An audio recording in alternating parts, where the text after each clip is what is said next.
Assalamualaikum warahmatullahi wabarakatuh. Bersama kita muliakan dan kita hormati para alim ulama, para kiai, para sesepuh, para tokoh masyarakat yang selalu kita harapkan doa serta keberkahannya. InsyaAllah mudah-mudahan Allah panjangkan umur, sehat walafiat, diberkahkan kehidupannya di dini wa dunia wal akhirah.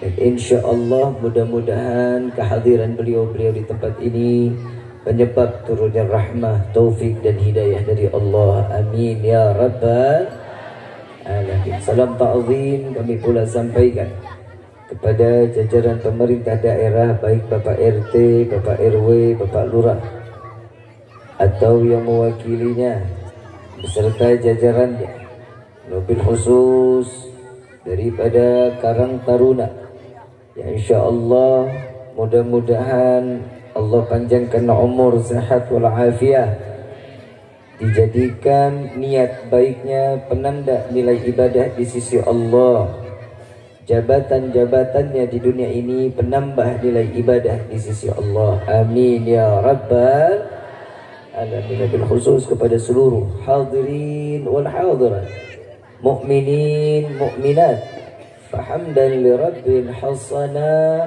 bi Muhammadin wa anqadhana min zulmati jahli wad dayajiri ila nuril islamin wa ilmin wa hikmatin wa imanin wa yumnin wa khairil awamiri. Alhamdulillah, alhamdulillah ala ni'matil islam wal iman wa kafa bihamd ni'am. Alhamdulillahilladzi hadana bi abdihil mukhtar man da'ana ilaih bil idzni wa qad nadana labbaika ya man dallana wa hadana labbaik ya Rasulullah, labbaik ya Nurullah, labbaik ya Habibullah. Asyhadu an la ilaha illallah wahdahu la syarika lah wa asyhadu anna sayyidana Muhammadan abduhu wa rasuluh la nabiyya ba'dah. Allahumma fasalli wa sallim wa karrim wa azim ala sayyidina wa habibina wa syafi'ina wa qurrat a'yunina wa nuril qulubina wa maulana Muhammad sallallahu alaihi wasallam wa ala alihi wa ashabihi wa azwaji wa dhurriyyati wa ahli baiti ila yaumiddin. Limpahan puji serta syukur kita panjatkan kehadirat Allah Subhanahu wa taala yang maha agung, yang maha luhur, yang maha bijaksana, yang alhamdulillah di malam yang penuh keberkahan ini Allah masih izinkan kita duduk bersama-sama. Yang pertama mengharap ridha Allah, dan juga kita mengharapkan syafaat Nabiuna Muhammad sallallahu alaihi wasallam. Dan kita minta kepada Allah, mudah-mudahan di malam ini kita terhitung orang yang bentuknya di malam ini untuk ibadah kepada Allah. Nilai pahalanya dibesarkan oleh Allah. Di tengah-tengah orang yang banyak lalai di hadapan Allah, Allah masih izinkan kita duduk bersama-sama menuntut ilmunya Allah semata akan menginginkan taufik dan hidayah dari Allah. Mudah-mudahan tidak keluar kita dari majlis yang mulia ini melainkan dosa kita semua diampuni oleh Allah, diganti dengan pahala yang berlimpah. Allah kabulkan segala hajat dunia maupun akhirat. Doa yang selama ini kita minta maupun yang lupa kita minta semua diijabah oleh Allah. Amin ya rabbal alamin. Salawat beserta salam terlimpah curah kehadiran Nabi besar Muhammad sallallahu alaihi wasallam serta keluarga, sahabat hingga umatnya sampai yaumil qiyamah. Amin ya rabbal alamin. Ayyuhal hadirun jamaah rahimakumullah. Beberapa minggu yang lalu panitia datang ke rumah saya. Saya ngelihat semuanya panitianya anak-anak muda. Betul ya? Dari Karang Taruna juga ikutan ya. Panitianya Karang Taruna bukan? Betul. InsyaAllah mudah-mudahan sebagaimana yang dikatakan oleh Nabi, para pemuda yang dicintai oleh Rasul sallallahu alaihi wasallam. Anak muda lembek banget, lembek. Emang nggak ada niat jalan-jalan malam tahun baru loh? Hah? Kalau ada yang nanya, lo malam tahun baru lo di mana? Gua kalau malam tahun baru gua mah duduk pandangin Habib Rifki katanya. Kenapa suka-suka gua? Emang gua yang ceramah mau bagaimana? Ibu bapak yang dirahmati oleh Allah, saya pengen tanya, datang ke sini girang nggak? Gembira? Senang nggak? Apa yang buat senang, apa yang buat gembira? Kata Habib. Di dalam hadis Nabi SAW, barang siapa yang hadir di dalam majlis di mana majlis tersebut disebut nama Allah, disebut nama Nabi Muhammad SAW, pastinya orang tersebut duduknya dosanya diampuni oleh Allah. Pahalanya berlipat ganda Allah berikan.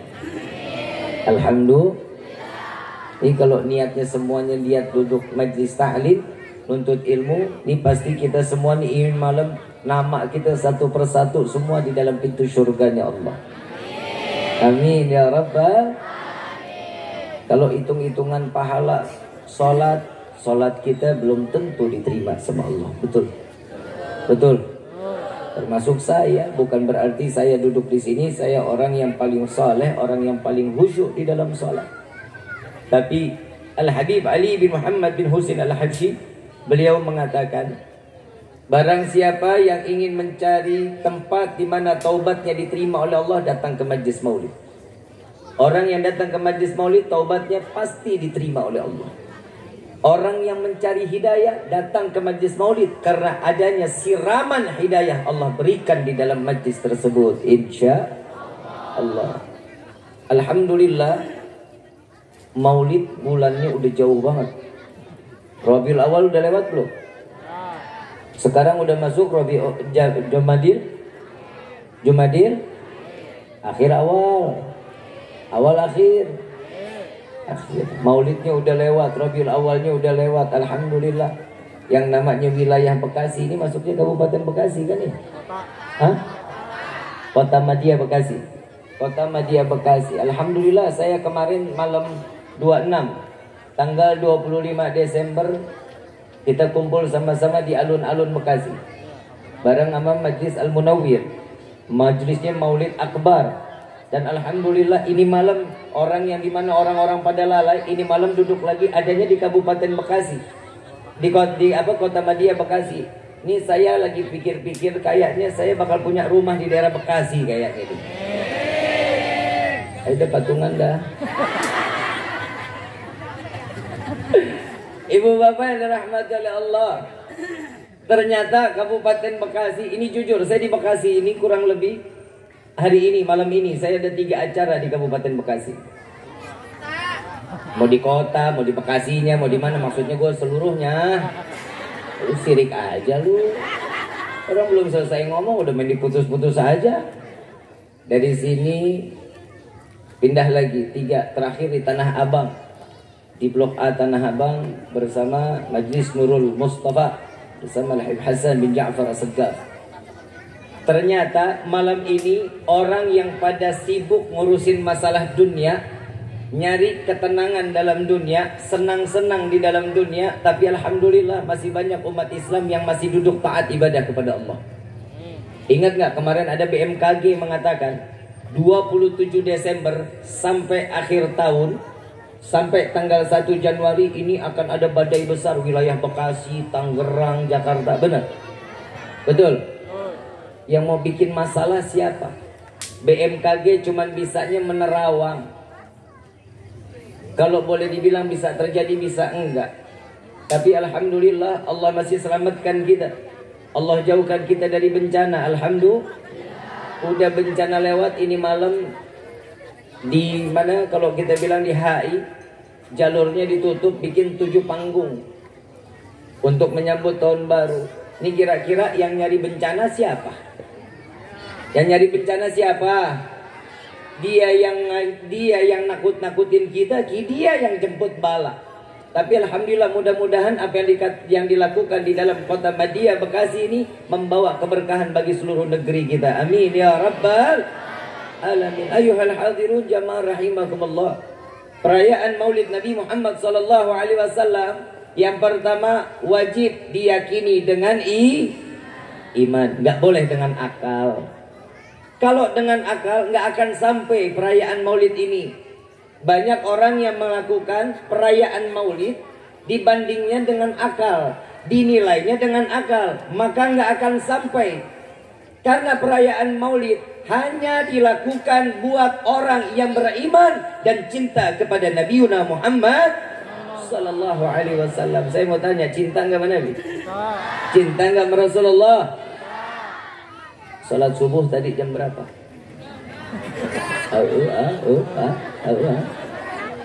Jam berapa? Ada yang ketiduran, ada yang 7:30, ada yang jam 7. Kalau katanya cinta mah harus ada pengorbanan, betul?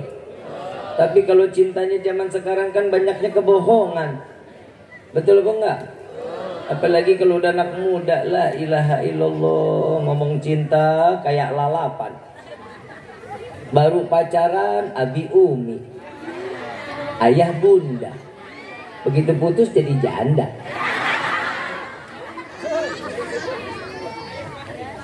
Yang namanya orang pacaran mah yang kagak-kagak. Neng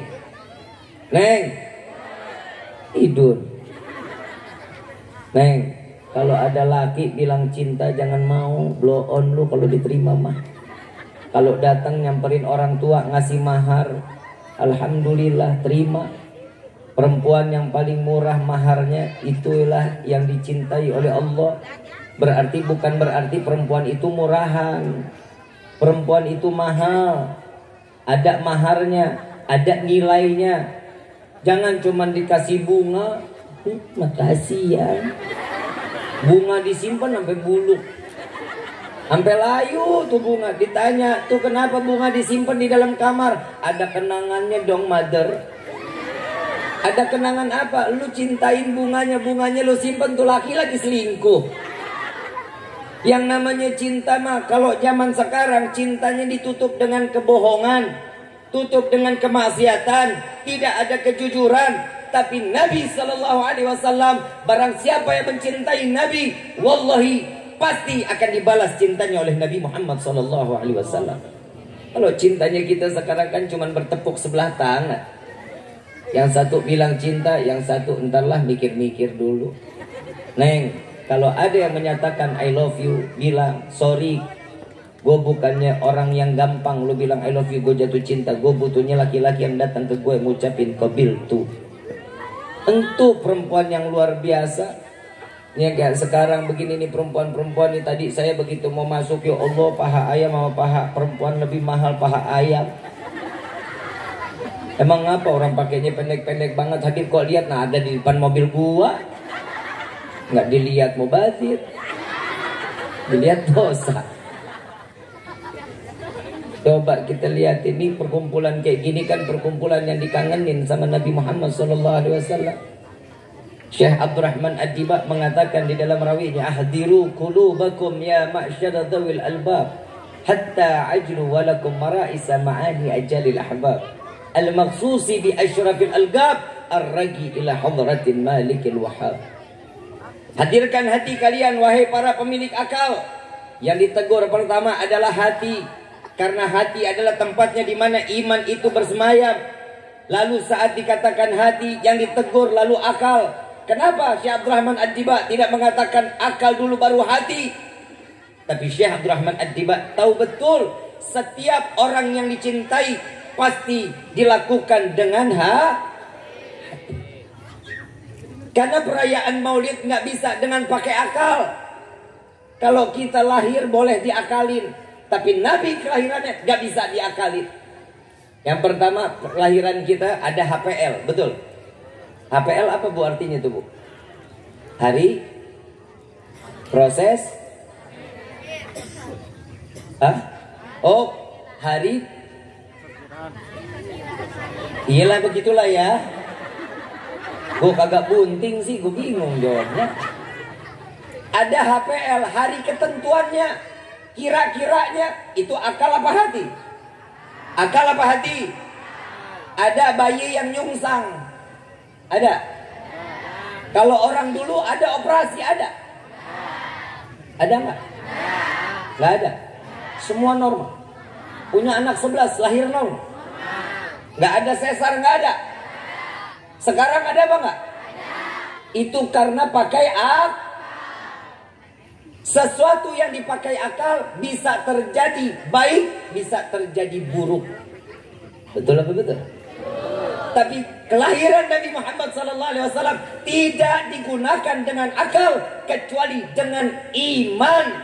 Makanya Allah Subhanahu wa taala memanggil hanya untuk orang yang beriman, untuk yang selalu berdekatan dengan Nabi Muhammad SAW. Sholawat diperintahin buat orang yang beriman.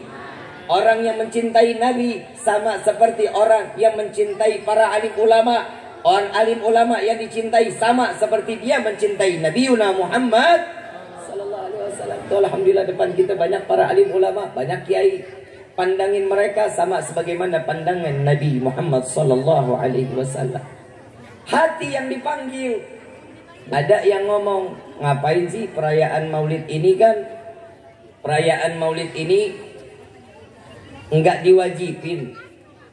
Lagi juga perayaan Maulid juga kan buang-buang duit, mubazir katanya.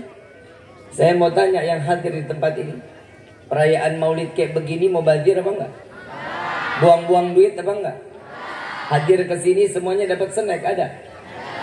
Dapat.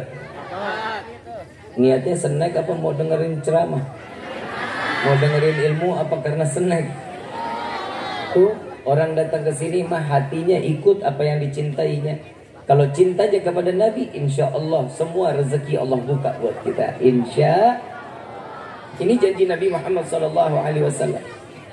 Yang kedua,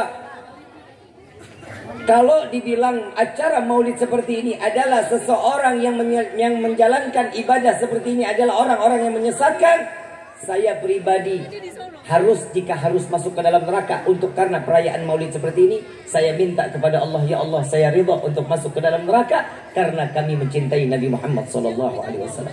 Ridha kita. Kenapa?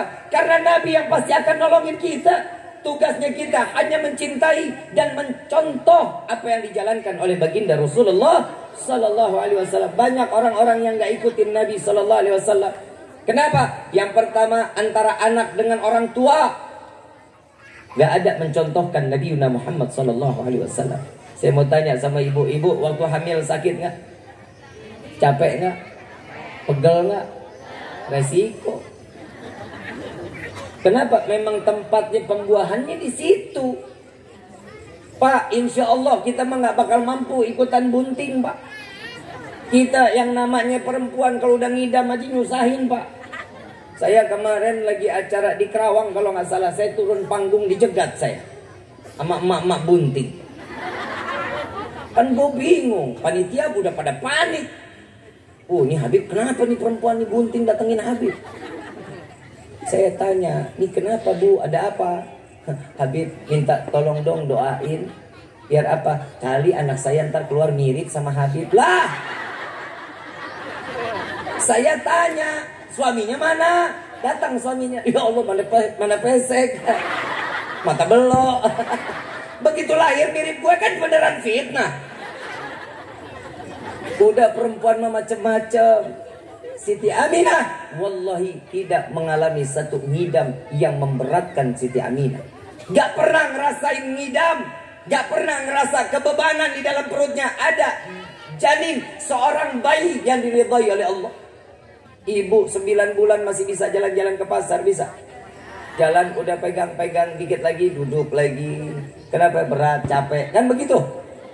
Siti Aminah gak ngerasain. Masuk akal apa enggak? Seorang perempuan melahirkan seorang anak, saat hamil di dalam dirinya tidak merasakan satu lelah. Mungkin apa enggak? Mungkin apa enggak? Enggak bakal mungkin. Itu Nabi Muhammad di dalam kandungan aja udah punya akhlak sama orang tuanya. Banyak orang di luar sana yang mengatakan, ada satu ustadz mengatakan Nabi Muhammad waktu kecil kalau hidupnya di Indonesia juga dia pasti bakal nyolong rambutan. Tolol nggak? Tolol nggak? Belekan katanya, ileran katanya. Sepakat para alim ulama yang menyatakan aibnya Nabi Muhammad SAW adalah golongan orang-orang yang kafir, orang yang dijual akidahnya dan tidak lagi beriman kepada Allah dan Nabi Muhammad SAW. Saya mau kasih tahu, jangan pernah, apalagi ngomong begini aja nih. Ada di jubah Nabi kotoran. Ada yang mengatakan jubah Nabi pernah kotor, kafir tuh orang. Ada yang mengatakan hal tersebut, kafir orang tersebut. Tapi ini kok ada yang ridho mengatakan Nabi ini ileran, Nabi belekan. Nabi jangan disamain sama kita. Kita begitu lahir, apa yang keluar dari suara mulut seorang bayi? Tangisan. Tangisan. Betul? Bagaimana nangisnya? Macam-macam, ada yang betul? Ada yang oa, kan gitu. Nabi Muhammad begitu lahir sujud kepada Allah, menatap ke langit, mengucapkan Ya Hayyu Ya Qayyum. Ini Nabi beda dengan kita. Jangankan saat Nabi dalam keadaan terlahirnya ke dunia, saat Nabi minum ASI dengan Siti Halimah Sa'diyah, Siti Halimah mengatakan, Ya Allah, saksikanlah susuku sebelah kanan aku wakafkan untuk Muhammad, sebelah kiri aku bagi untuk anak-anakku, katanya. Saat susu sebelah kanan diminum oleh Rasulullah, habis, pindah. Siti Halimah memindahkan ke sebelah kiri. Wallahi Rasulullah tidak pernah meminum ASI yang ada di sebelah kiri. Masih kecilnya aja Nabi tahu diri, gak pernah makan hak orang lain. Kan kita beda. Ibu waktu ngidam pernah gak minta mangga asem? Pernah? Gak bisa ngelihat pohon mangga, bawaannya pengen bedel aja kan? Itu kan bukan haknya kita. Kadang manusia ini suka gak sadar diri antara kita dengan Nabi disamain. Mana letaknya Nabi sama kita? Ada ulama yang mengatakan lagi, buat apa merayakan maulid? Nabi Muhammad kan manusia biasa. Ini kira-kira perlu ditabok apa dijawab? Tabok apa jawab? Mau pakai dalil apa mau pakai emosi? Dalil apa pakai emosi? Dalil. Tumben orang kata Madya Bekasi mintanya pakai dalil. Kalau gue mau bawaannya pengen tonjok aja orang begitu tuh. Ada yang mengatakan, buat apa sih terlalu memuliakan Nabi? Nabi kan manusia biasa sama kayak kita. Gak usahlah mentuhan-tuhankan Nabi. Lah yang mentuhankan Nabi siapa? Karena kami mencintai Nabi, Allah akan menggapai kecintaannya kepada kami. Dan kami menjadi orang yang patut mendapatkan hidayah karena kecintaan kami kepada Sayyidina Muhammad Sallallahu Alaihi Wasallam. Sekarang saya mau tanya, kalau ada yang bilang Nabi Muhammad sama kayak kita, bisa terima atau enggak? Terima atau enggak? Kalau ada yang menyatakan Nabi Muhammad adalah manusia, betul. Laqad ja'akum rasulun min anfusikum azizun 'alaihi ma 'anittum harisun 'alaikum bil mu'minina raufur. Nabi Muhammad betul. Nabi Allah Subhanahu wa taala mengatakan akan datang kepada kalian seorang rasul, seorang anbiya dari golongan kalian wahai manusia. Nabi betul manusia, bukan dari golongan jin, apalagi malaikat. Nabi betul manusia, tapi manusianya beda dengan kita. Yang bikin beda apa? Ingat gak perayaan saat Isra wal Mi'raj Nabi Muhammad sallallahu alaihi wasallam? Saat Allah mengundang Nabi Muhammad sallallahu alaihi wasallam, Malaikat Jibril udah sampai ke Sidratul Muntaha, udah mau sampai dalam Baitul Ma'mur. Malaikat Jibril nggak berani ngelangkahin kaki satu langkah lagi. Dikatakan, ya Muhammad, jika satu langkah lagi engkau mengajakku dan aku melangkahkan kakiku ke dalam, maka akan hancur jasadku, kata Malaikat Jibril. Rasulullah bilang, ya Jibril, bukankah engkau diciptakan dari cahaya, sedangkan aku terbuat dari tanah? Bukankah engkau akan berjumpa dengan cahaya Allah? Iya ya Rasulullah, tapi sesungguhnya aku tidak diciptakan daripada cahayanya Allah. Bagaimana dengan wahai Jibril? Wallahi, sesungguhnya engkau diciptakan daripada setengah cahayanya Allah subhanahu wa ta'ala. Makanya di dalam maulid dikatakan nurun faqa kulla nur. Cahaya di atasnya cahaya adalah cahaya Nabi Muhammad sallallahu alaihi wasallam.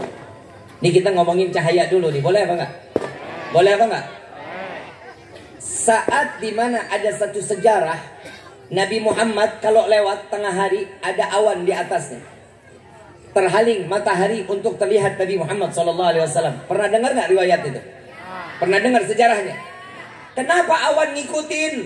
Kenapa awan memayungi? Nabi SAW mengatakan, jika awan ini tergeser, aku bersentuhan langsung dengan matahari, maka matahari akan hancur, tidak tahan menerima cahayaku, karena aku terbuat daripada setengah cahayanya Allah Subhanahu. Oh, lihat Nabi Muhammad sallallahu alaihi wasallam. Makanya kita mudah-mudahan ya Allah saat sakratul maut kita dijemput oleh Nabi Muhammad sallallahu alaihi wasallam. Berkah kecintaan kita di malam ini kepada Nabi Muhammad sallallahu alaihi wasallam. Ayuhal hadirun jamaah rahimakumullah. Kalau dikatakan kita sama Nabi, beda. Nabi dari ujung rambut sampai ujung kaki banyak keberkahan, punya kemuliaan, punya keagungan. Beda sama kita. Kita punya berkah cuma dua, orang tua sama guru. Tapi Nabi dari ujung rambut sampai ujung kaki semuanya ikutan berkah. Yang pertama, ada kisah Khalid bin Walid radhiyallahu anhu wa radhahu. Tatkala beliau sedang berperangan, imamahnya terjatuh. Imamah terjauh, tertendang daripada kuda, tendang sana, tendang sini, tendang sana, tendang sini. Dikejar sama Khalid bin Walid, pedangnya dilepas, dikejar itu imamah. Semua sahabat terbingung-bingung. Khalid bin Walid akan mati, katanya akan mati terbunuh. Diambil imamahnya, dilihat dari sela-sela imamahnya, keluarlah 3 helai rambut baginda Rasul sallallahu alaihi wasallam. Yang dikejar bukan imamahnya, tapi di dalamnya ada 3 helai rambut Nabi Muhammad sallallahu alaihi wasallam. Dan di dalam sejarah tidak ada yang mengatakan Khalid bin Walid tidak pernah satu kali pun kalah di dalam peperangan melawan orang-orang kafir. Berkah apa? 3 helai rambut Nabi Muhammad sallallahu alaihi wasallam. Julukan Khalid bin Walid siapa? Saiful, pedangnya Allah. Tapi kenapa Khalid bin Walid mati dalam keadaan di atas tempat tidur? Kebayang kalau Khalid bin Walid peperangannya di medan perang mati bersimbah darah, maka Allah tidak menginginkan julukan yang telah diberikan kekasihnya Rasulullah sallallahu alaihi wasallam membuat patah hati Nabi Muhammad sallallahu alaihi wasallam. Jika Khalid bin Walid mati di dalam peperangan, maka orang kafir akan menyatakan, lihatlah yang dikatakan pedangnya Allah di hari ini telah patah. Makanya Khalid bin Walid dimatikan di atas kasur. Kenapa? Dengan keadaan terhormat seraya mengucapkan asyhadu an la ilaha illallah wa anna muhammadur rasulullah. Tuh coba kita lihat. Orang yang tertempel hatinya dengan Nabi, selamat matinya, selamat kehidupannya, selamat rezekinya, selamat di dalam setiap apa yang dia inginkan di dalam doa, pasti semuanya akan dikabulkan. Contoh lagi yang pertama. Tahu kulit sapi, tahu kulit sapi bisa jadi dompet nggak? Bisa jadi sendal nggak? Bisa. Jadi sendal letaknya di mana tuh? Di mana? Di kaki. Kena najis nggak? Pasti kena najis. Dipakai kulit sapi untuk dompet. Letaknya kemana tuh dompet? Ada yang di kantong, betul? Kalau mak-mak naruhnya di mana? Hah? Emang? Terhormat nggak tuh? Nggak bakal terhormat. Tapi ada satu kulit sapi menjadi sampul Al-Quran. Ditaruh di mana tuh kulit? Dicium. Ditaruh di atas kepala. Pegangnya taruh di atas dada. Jadi mulia nggak? Kulit sapi mulia nggak? Kulit sapi yang namanya dompet sama sendal, kulitnya sama nggak? Tergantung dengan siapa dia tertempel, maka akan menjadi mulia. Mudah-mudahan ini hari kita tertempel kepada Nabi. Jadi kita dimuliakan oleh Allah Subhanahu wa ta'ala. Saya ini sebenarnya nanti ada guru-guru kita yang banyak memberikan ilmu-ilmu yang bermanfaat. Kalau di sini sudah ada guru kita, saya cuman butiran debu. Kalau mau jadiin tayamum juga nggak cukup. Kalau udah ada air nggak perlu lagi tayamum, kala pepatah Arab. Insya Allah setelah ini guru-guru kita ngasih ilmunya manfaat. Tapi yang saya pengen sampaikan di sini, tolong jaga hati kita untuk Nabi Muhammad SAW. Wallahi, Nabi tertidurnya aja yang dipikir kita. Jangankan meleknya Nabi, tidurnya Nabi yang dipikirin kita. Yang nyangkut di pikiran Nabi kita. Tidak, bukan keluarganya, bukan istrinya, bukan anak-anaknya, bukan harta bendanya, kecuali umat Nabi Muhammad SAW. Saya cuma ingin menyampaikan, banyakin baca sholawat, banyakin. Kenapa? Kalau orang yang baca sholawat udah pasti kehidupannya selamat dunia, selamat akhirat. Amalan kita, sholat kita, ya Allah. Padahal di dalam sholat kita udah ngomong ya, inna sholati wa nusuki wa mahyaya wa mamati lillahi rabbi. Udah dijalanin apa belum? Udah belum? Doanya udah dijalanin belum? Ya Allah, aku serahkan hidupku, matiku, semua aku serahkan kepadamu ya Allah. Udah apa belum? Alah, saya mau tanya sama ibu, Bu, minta duit sama siapa? Minta duit sama siapa? Kenapa minta sama suami? Yang ngasih rezeki siapa? Kenapa mintanya sama suami? Bingung kan, Bu? Besok-besok mintanya sama Allah, tapi di samping kuping suami. Ya Allah, minta duit dong ya Allah. Mudah-mudahan suami dengar ya Allah. Bu, mau hidup kaya, mau hidup berkah? Hidup kaya apa mau hidup berkah? Gak mau jadi orang kaya. Ah, lu mah pelin-pelan lu. Perempuan memang begitu, Kiai, Pak. Perempuan kalau urusan duit mah mau aja. Betul ya? Betul ya? Karena memang kodratnya perempuan itu matre. Setuju? Orang sini perempuannya matre nggak? Enggak? Yakin enggak? Saya punya duit 100 sama 1 juta, pilih yang mana? Tuh kan? Belum tentu dikasih aja udah milih yang gedean. Kodratnya perempuan itu pertahanin, Bu. Pertahanin. Biarin laki tekor nggak apa-apa. Emang tugasnya perempuan itu ngabisin duit Tapi kalau ngabisin juga kira-kira dong. Lu beli lipstik sampai 2, warna oranye sama warna merah. Dipakainya boro-boro lagi nemenin laki. Dipakainya kapan? Bu, syukur nggak milikin bapak? Syukur apa syukurin? Alah. Pak, Bapak, lu rugi nggak punya bini begini? Kalau rugi, lu ngerasa rugi tuh kalau memangkok, Pak. Pak, biasa kan dimasakin sama istri ya, Pak? Biasa dimasakin nggak? Saya mau tanya, dia kalau mau masak jalan ke pasar, nanya nggak yang mau makan apa? Pernah nggak? Yang mau dimasakin apa? Pernah nggak?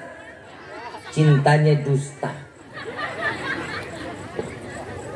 Yang namanya orang cinta mah apaan aja yang diminta, ayo aja. Bini sekarang, Pak, ya Allah, kita kasih duit banyak seapapun, yang dia masak, yang dia mau, gak bakal nanya lakinya. Betul nggak? Alhamdulillah lu pada sadar. Mau masuk surga nggak? Tapi jujur, Pak, di laki sama perempuan, yang paling banyak di neraka laki apa perempuan? Apa? Sadar? Tahu nggak kenapa paling banyak perempuan? Nggak tahu? Yang pertama, punya sifat bakhil, punya sifat pelit. Enggak, Bib, siapa bilang? No, tanah juga saya lolosin 2 ember. Saya gelang cincin, saya jual buat modal suami saya kerja. Bukan itu, bukan. Suami kawin lagi nggak boleh. Emang apa? Emang nggak boleh? Saya mau tanya, sholat 5 waktu ada ayatnya di dalam Al-Quran? Ada ayatnya? Puasa bulan Ramadan ada ayatnya dalam Al-Quran? Zakat ada ayatnya di dalam Al-Quran? Pergi haji jika mampu ada ayatnya di dalam Al-Quran? Yang semua yang ada terletak di dalam Al-Quran, yang bicara firmannya siapa? Berarti yakin, percaya. Nikah 2, 3, 4 ada nggak dalam Al-Quran? Yang bicara siapa? Urusan ibu ngelarang bapak kawin lagi apa?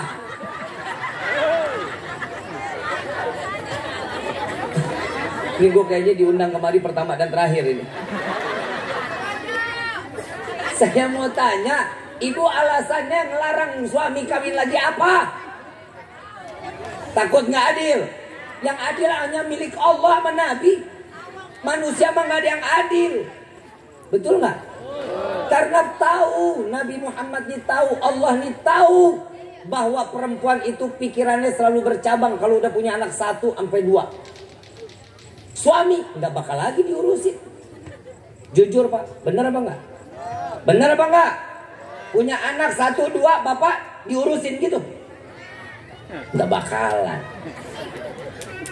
Maksudnya di situ biar istri tenang, ngurusin anak baik-baik.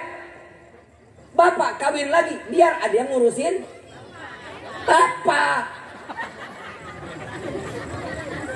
Karena perempuan itu nggak boleh egois. Kenapa? Perempuan itu ada masa expired. Lah perempuan itu ada masa kadaluarsa, betul nggak? Lah iyalah menopause. Udah nggak bisa produksi. Itu kalau udah masuk dari supermarket ditarik lagi. Betul kan? Makanya perempuan itu ada masanya, laki-laki ada masanya apa enggak? Gak ada. 80 tahun kasih anak umur 15 tahun masih bunting tuh anak. Emang bener laki-laki mah gak ada masanya. Pubernya aja 3 kali, 17, 30, 50. Perempuan berapa kali? 17, 25. Habis tuh habis. Saya mau tanya, Bu, percaya nggak kalau laki ini luar biasa, makin tua makin jadi? Percaya apa nggak? Ibu kalau ke pasar cari kelapa tua, kelapa muda. Kenapa yang dicari kelapa tua? Santannya banyak. Bagaimana yang bapak?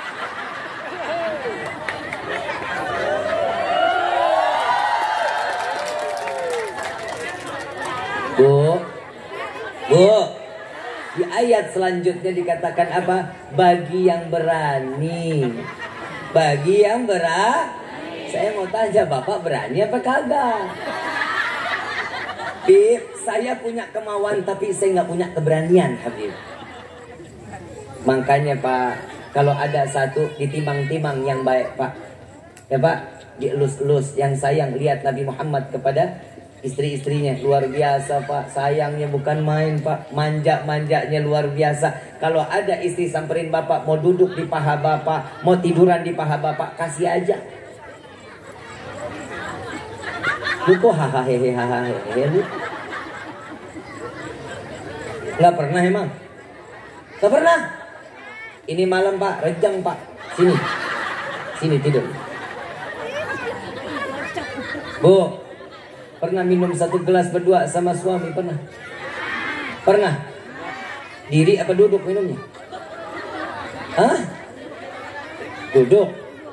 Kalau dulu-dulu mah masih awal-awal belum tuh, masih pacaran-pacaran monyet. Sedotannya 2. Yang satu minum sebelah sini, yang satu minum sebelah sana. Minumnya apa? Apa? Cendol. Kalau sekarang mah laki bini minumannya just jus. Kalau dulu mah kelapa ya Pak ya. Minum 2 sedotan itu Pak. Ternyata minum begitu sunnah Nabi Pak. Ntar pulang minum selalu segelas, cuma ada 1, yang lain nggak boleh ada. Minum berdua terus sama istri. Kenapa? Itu sunnah Nabi Muhammad SAW. Kita ini ibadah kan udah blow on nih Pak. Makanya nih buat yang jomblo tutup kuping. Buat yang jomblo tutup. Jangan ngedengerin, takutnya ntar pulang minta kawin. Nabi Muhammad ngajarin kita nih dari segala hal, Pak. Segala bentuk hal di dalam kehidupan Nabi ajarin kita. Lebih-lebih akhlak Nabi Muhammad SAW.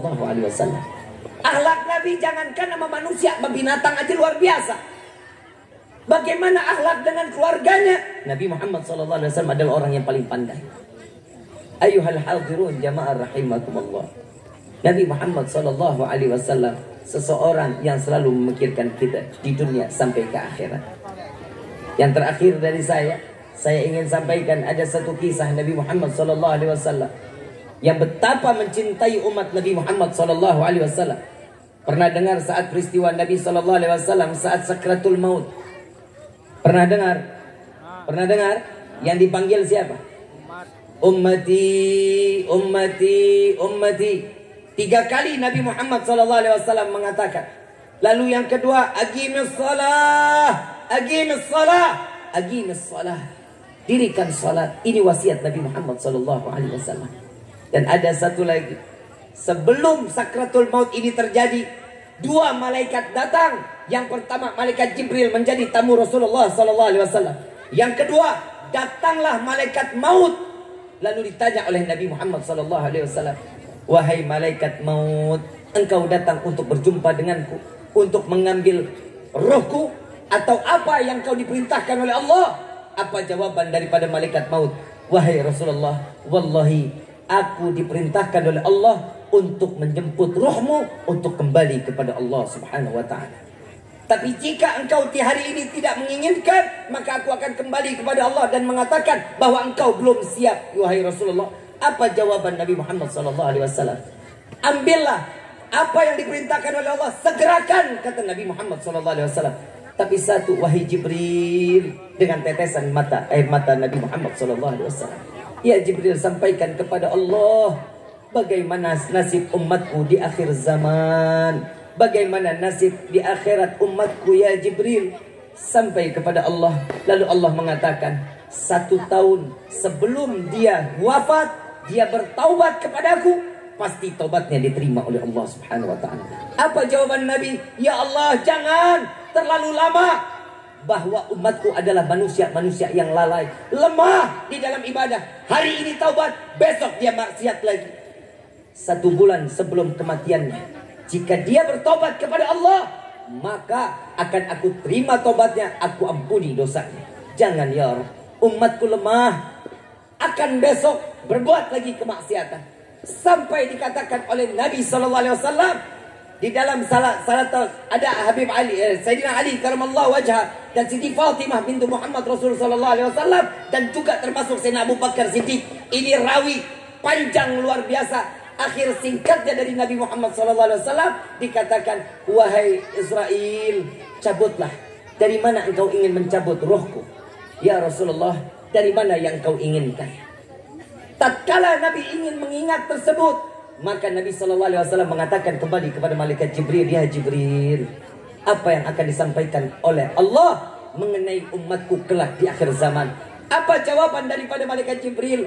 Allah memerintahkan malaikat Jibril, ya Muhammad, wahai kekasihku, jika ruh umatmu sudah sampai di mondar-mandir di tenggorokan, jika dia bertobat dengan yang dikatakan, walaupun dengan isyarat kedipan mata, dia bertobat kepadaku, maka tobatnya akan aku terima sehingga dia masuk ke dalam surgaku, kata Allah Subhanahu wa ta'ala.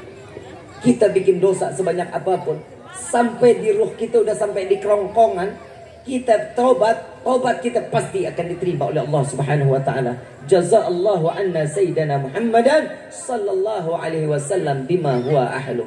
Ini adalah salah satu ucapan terima kasih kepada Allah atas diciptakannya Nabi Muhammad sallallahu alaihi wasallam. Saya baca, ntar diikutin ya. Saya baca, ntar diikutin. Dan ini akan menjadi ijazah yang insya Allah saya dijazahkan oleh guru-guru kami. Insya Allah zikir ini adalah apa sih manfaat zikir ini? 1 kali kita baca membuat malaikat 7.000 kebaikan buat kita dicatat di hadapan Allah. Ini kita baca sekarang. Saya baca lalu ikutin. Bismillahirrahmanirrahim. Bismillahirrahmanirrahim. Jazaallah anna sayyidana Muhammadan sallallahu alaihi wasallam bima huwa ahlu jaza Allah anna sayyidana Muhammadan sallallahu alaihi wasallam bima huwa ahlu jaza Allah anna sayyidana Muhammadan sallallahu alaihi wasallam bima huwa ahlu. Ini dibaca berapa kali bebas? Dibacanya bebas berapa kali? Kalau saya setiap subuh dibaca 1000 kali. Setiap saya diajarkan oleh guru-guru saya 1000 kali. Sebenarnya ini zikir bebas, mau dibaca kapan aja boleh. Sebagaimana kami dijazakan oleh guru-guru kami zikir tersebut, maka zikir ini kami ijazahkan pulgar kepada antum semua. Diterima ya, diamalin ya, insya Allah. Al-Fatihah bil qabul wa tamam kulli wa ila hadratir rasul bisirril Fatihah.